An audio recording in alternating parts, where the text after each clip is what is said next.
Hola nuevamente, les saluda Ricardo Caraccioli, esta vez con amplificador de señal débil JFET.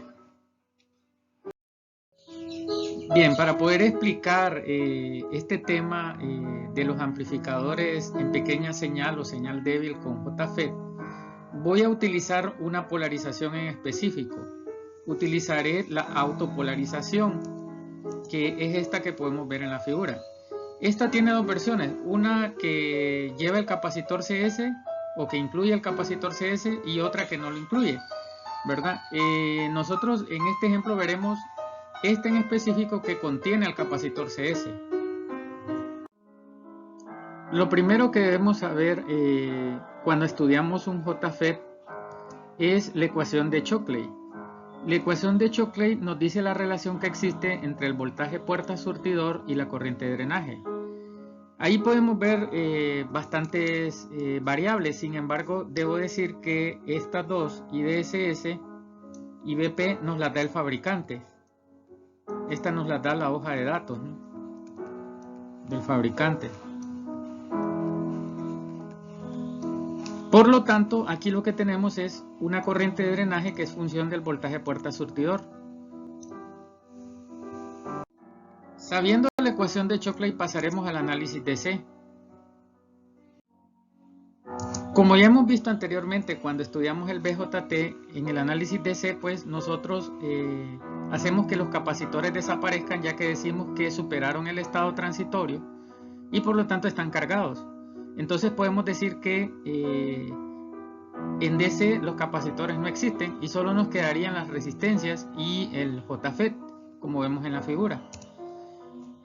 Si lo analizamos esto moviendo el nodo de referencia, veremos que el voltaje que se forma en la resistencia de drenaje es el mismo voltaje puerta surtidor, solo que invertido. De forma que para esta polarización entonces mi voltaje VGSQ va a ser igual a la corriente de drenaje multiplicada por la resistencia surtidor. Entonces tenemos esta ecuación. Sin embargo, si la mezclamos con la ecuación de Shockley, que es esta, nosotros podemos encontrar una solución para I de Q, de forma que ya mezclándolas nos quedaría esto. ¿Ok? Desarrollando ese cuadrado nos quedaría esto. Desarrollando esto nos quedará así. Y multiplicando I de SS por lo que está dentro del paréntesis nos quedará así. Si nosotros despejamos la ecuación cuadrática o la igualamos a 0, nos quedará así. De forma que nosotros podemos encontrar I de Q solucionando esta ecuación cuadrática. Pero también sabemos que para esta polarización VGSQ es esto. Y entonces podemos tener los dos puntos, I de Q y VGSQ. Si nosotros graficamos la ecuación de Shockley en un gráfico que tenga de ejes la corriente de drenaje y el voltaje puerta surtidor, nos quedará de esta manera, ya que es una ecuación cuadrática, donde el punto máximo de corriente es IDSS y el punto máximo de voltaje BP, que son valores que anteriormente dije que eran dados por el fabricante. Entonces nosotros podemos graficar nuestro punto Q, que puede estar en cualquier parte de esta gráfica.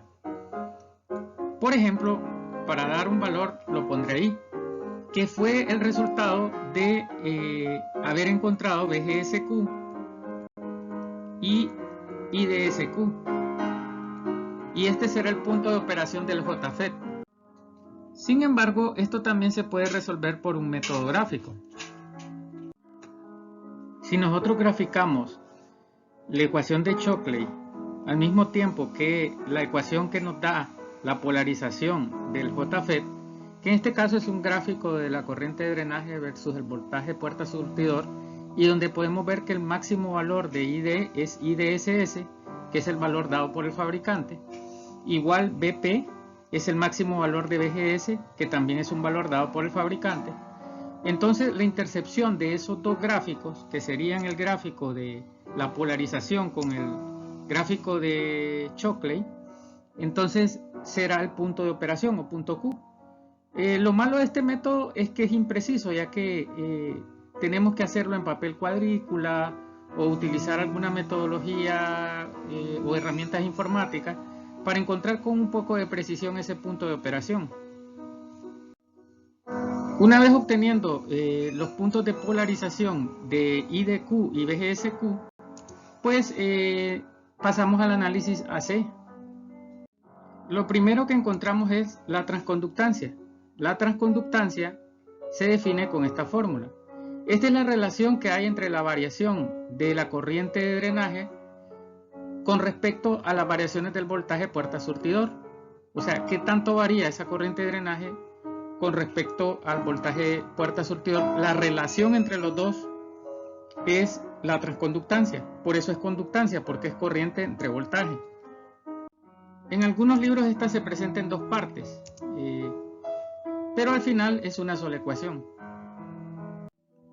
Cuando estudiamos el BJT, utilizamos un modelo híbrido. Igual ocurre con el JFET, este también tiene un modelo híbrido, pero es ligeramente diferente, ya que en este la corriente de drenaje es controlada por el voltaje puerta-surtidor.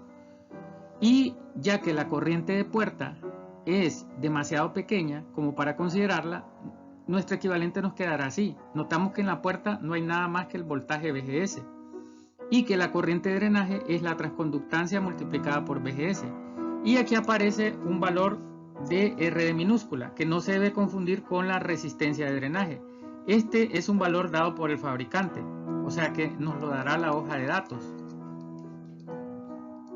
Es la resistencia entre drenaje surtidor interna del, en este caso, dispositivo, ¿no?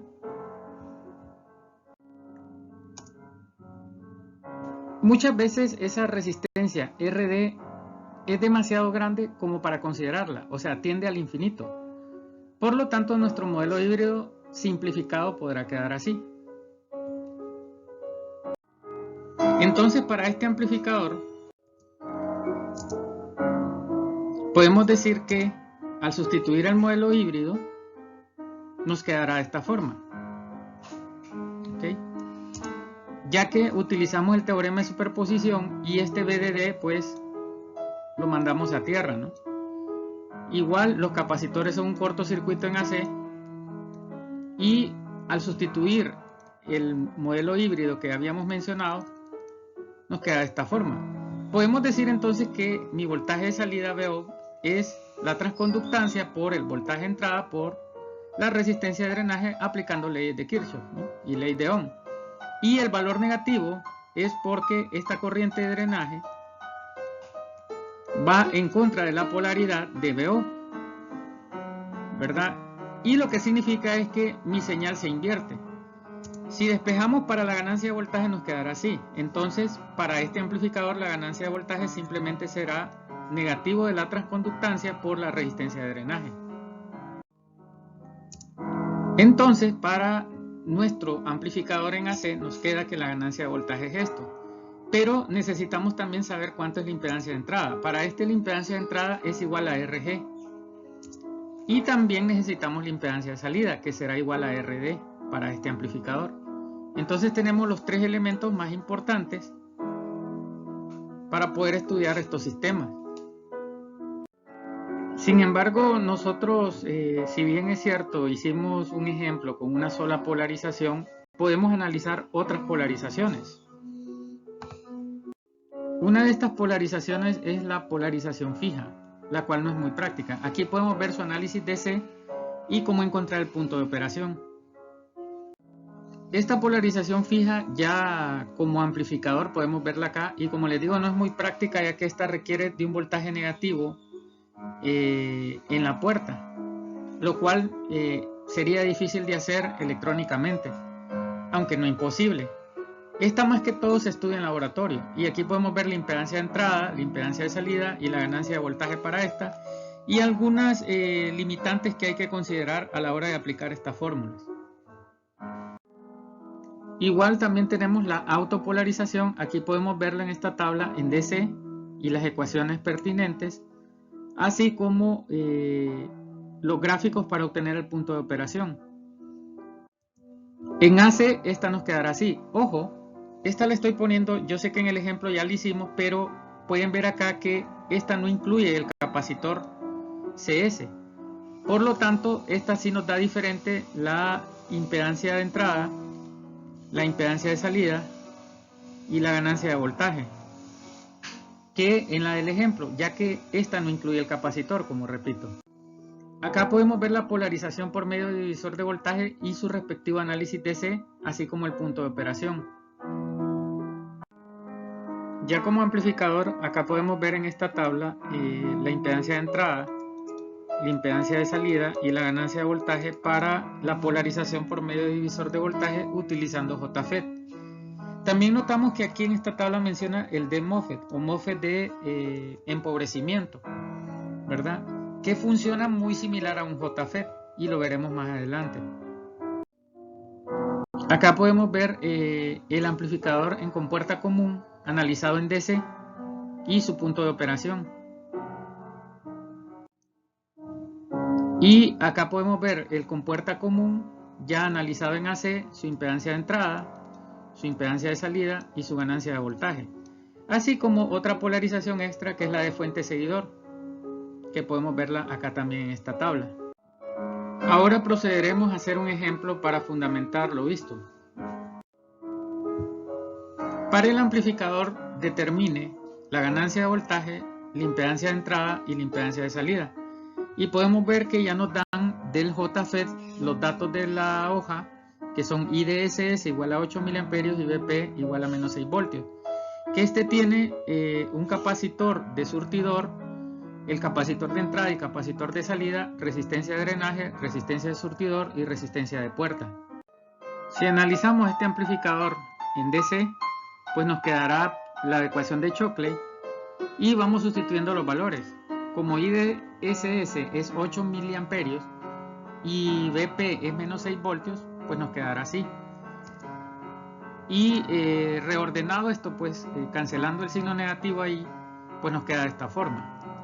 Igual podemos hacer con la aplicación de leyes de Kirchhoff, que obtenemos que VGSQ es menos IDQ por RS, ya que la corriente de puerta pues es 0. Y IDQ pues sería menos VGSQ entre RS despejado para IDQ.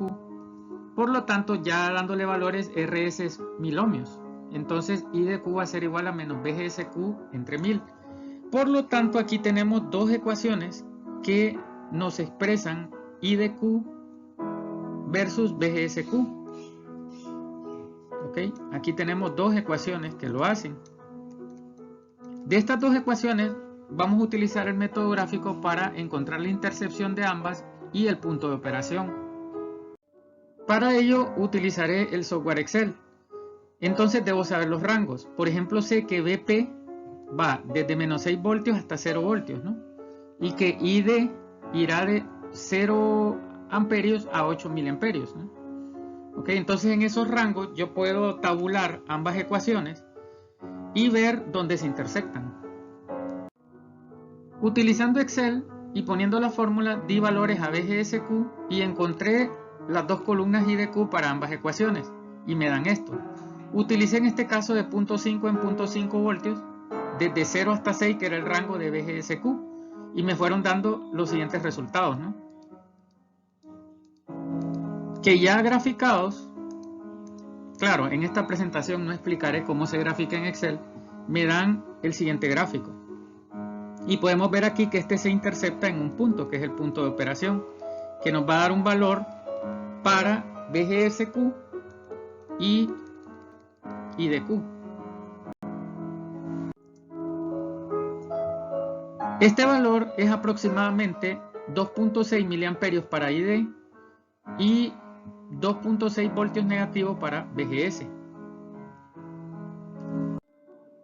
Partiendo del hecho que ya tenemos el punto de operación, podemos determinar la transconductancia con esta fórmula. Entonces solo sustituimos los valores y nos quedará de esta manera. De forma que la transconductancia nos da 1.51 milisiemens. La ganancia de voltaje para este amplificador ya la habíamos determinado y es negativo de la transconductancia multiplicado por la resistencia de drenaje.